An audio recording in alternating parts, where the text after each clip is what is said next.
नमस्कार। जम्मू कश्मीर विधानसभा चुनाव को लेकर ओपिनियन पोल के आंकड़े सामने आ चुके हैं। धारा 370 हटने के बाद पहली बार जम्मू कश्मीर विधानसभा चुनाव होने जा रहे हैं और ऐसे में जम्मू कश्मीर में किसका पलड़ा भारी नजर आ रहा है, क्योंकि जम्मू कश्मीर चुनाव को लेकर इस वक्त की सबसे बड़ी खबर सामने आ रही है। जम्मू कश्मीर में चुनाव पर इलेक्शन कमीशन का ये बड़ा बयान। जम्मू कश्मीर में प्रक्रिया जो है चुनाव की पूरी कर ली गई है और कभी भी यहाँ पर तारीखों का ऐलान हो सकता है। तो जम्मू कश्मीर में आज चुनाव तो किसका पलड़ा भारी नजर आ रहा है। तो गृह मंत्री अमित शाह जी का मिशन कश्मीर दौरा शुरू हो चुका है और इस बार ये माना जा रहा है कि किसका पलड़ा भारी होगा, क्योंकि काफी कुछ हलचल हुई है। धारा 370 खत्म हुई है, इसके बाद ये पहला चुनाव होने जा रहा है और इसके बाद क्या कुछ आंकड़ा बनेगा, किसके पक्ष में जाएगा, क्या एक गुपकार गठबंधन एक बार फिर से बनेगा जम्मू कश्मीर में, क्योंकि डीडीसी चुनाव में जहां पर काफी कुछ हलचल देखने को मिली थी। तो नए कश्मीर के नए वोटर्स पर किसकी नजर है और किसके पक्ष में वो वोट कर सकते हैं, इस पर सबसे महत्वपूर्ण आंकड़े। जम्मू कश्मीर में अब सीटें भी बढ़ा दी गई हैं, जिसमें यहां पर जम्मू कश्मीर को लेकर किस कार के आंकड़े बन सकते हैं, क्या कुछ आंकड़ा बनेगा, क्या एक बार फिर से महागठबंधन बनने जा रहा है, जिसका से यहाँ पर गुपकार गठबंधन डीडीसी चुनाव में देखने को मिले थे। इसके अलग बात की जाए तो गुलाम नबी आजाद ने नई पार्टी बनाई है कांग्रेस से अलग होकर, तो वो कितना फर्क डालेंगे इस चुनाव में, ये काफी महत्वपूर्ण हो जाता है। तो आपसे सवाल पूछा था जम्मू कश्मीर विधानसभा चुनाव कौन जीत सकता है, इस पर आपकी कमेंट के आधार पर जो राय है। इसके अलावा अगर बात की जाए तो जो पिछले चुनाव के नतीजे रहे हैं उसमें अगर बात की जाए तो जिसका से यहाँ पर जो है पीडीपी हो या फिर नेशनल कॉन्फ्रेंस कांग्रेस का भी पलड़ा भारी रहा था। यहाँ पर 2014 जो लास्ट चुनाव था उसमें यहाँ पर पीडीपी ने सबसे ज्यादा 28 सीटों पर जीत हासिल की थी, जबकि अगर बात की जाए तो यहाँ पर भारतीय जनता पार्टी ने 25, यहाँ पर नेशनल कॉन्फ्रेंस ने 15 और 12 सीटों पर कांग्रेस ने जीत हासिल की थी, इससे पहले जो यहाँ विधानसभा चुनाव 2014 में हुए थे। तो ऐसे में क्या कुछ आंकड़ा बनेगा 2023 में, माना जा रहा है कि विधानसभा चुनाव यहाँ हो सकते हैं। परिसीमन के बाद ये पहला आंकड़ा जम्मू कश्मीर को लेकर सामने आ रहा है, इसमें किसका पलड़ा भारी नजर आ रहा है। लोकसभा चुनाव में भी भारतीय जनता पार्टी ने यहाँ पर 3 सीटें हासिल की थी 2014 चुनाव और 2019 चुनाव में भी भारतीय जनता पार्टी ने 3 सीटों पर जीत हासिल की थी। इस वक्त किसका पलड़ा भारी हो सकता है।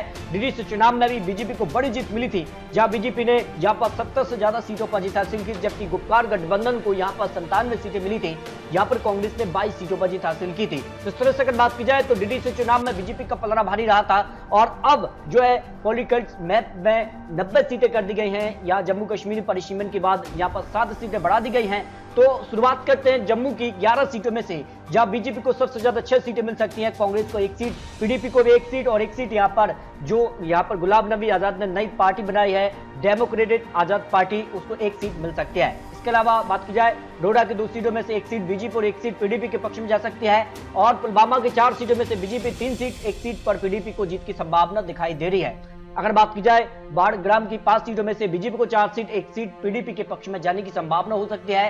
बांदीपुरी की 3 सीटों में से बीजेपी 2 सीट और 1 सीट पीडीपी के पक्ष में जा सकती है, जो अनुमान जम्मू कश्मीर की 90 सीटों के लिए लगाया जा रहा है। कुपवाड़ा की 5 सीटों में से भी बीजेपी को यहाँ पर जो है 0 सीट, जबकि कांग्रेस को 3 सीटें मिल सकती है, पीडीपी 1 सीट, 1 सीट डीएपी के पक्ष में जा सकती है।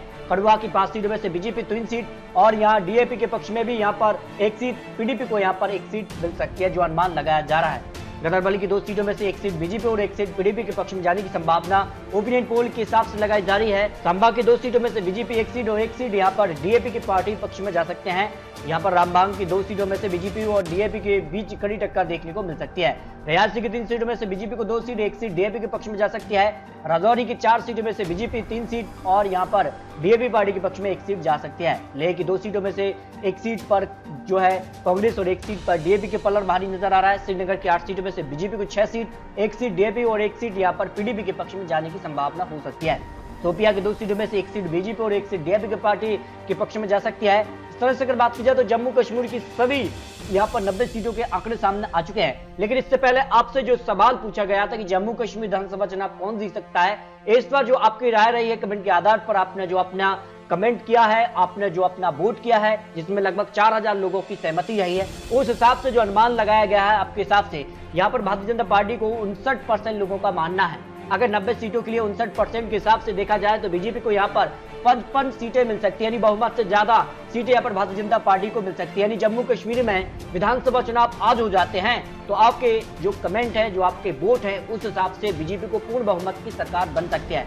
जबकि कांग्रेस पार्टी को 32% लोग मान रहे हैं कि यहाँ कांग्रेस की वापसी हो सकती है जम्मू कश्मीर में।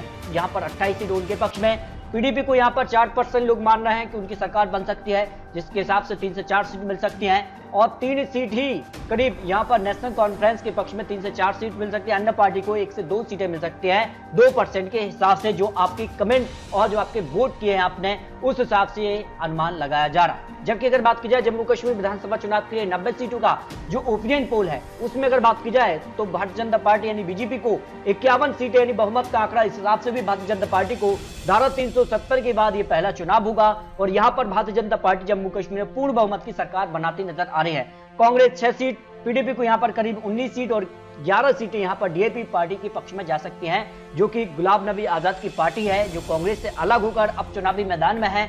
तो ये माना जा रहा है कि क्या यहाँ एक बार फिर से गुपकार गठबंधन बनेगा, जिसमें कौन कौन पार्टी यहाँ शामिल होंगी, ये काफी महत्वपूर्ण हो जाता है। तो इस तरह से अगर बात की जाए जम्मू कश्मीर को लेकर जो पहला ओपिनियन पोल सामने आ रहा है, उस हिसाब से भारतीय जनता पार्टी को पूर्ण बहुमत की सरकार जम्मू कश्मीर में बन सकती है, जो अनुमान यहाँ पर लगाया जा रहा है। फिर भी आपको बता दें ये चुनावी आंकड़े, चुनावी अनुमान है। आने वाले वक्त में किस प्रकार के यहाँ गठबंधन होते हैं, किस प्रकार के यहाँ चुनावी वादे, किस प्रकार के ऐलान होते हैं, ये काफी महत्वपूर्ण हो जाता है। और ये माना जा रहा है कि कभी भी यहाँ पर तारीखों का ऐलान हो सकता है। 2023 काफी महत्वपूर्ण माना जा रहा है 2024 के दृष्टिकोण से भी। तो इस तरह से माना जा रहा है कि जम्मू कश्मीर चुनाव इसी साल हो सकते हैं। तो आपको अपनी राय कमेंट बॉक्स में जरूर रखनी है। जम्मू कश्मीर में आज चुनाव तो किसकी बनेगी सरकार, क्या बीजेपी का कमल खिलेगा या फिर जो महागठबंधन बनेगा उसकी वापसी हो सकती है, इस पर अपनी राय रखिए। मिलते हैं दोस्तों लेटेस्ट और महत्वपूर्ण विश्लेषण के साथ, तब तक के लिए जय हिंद, जय भारत।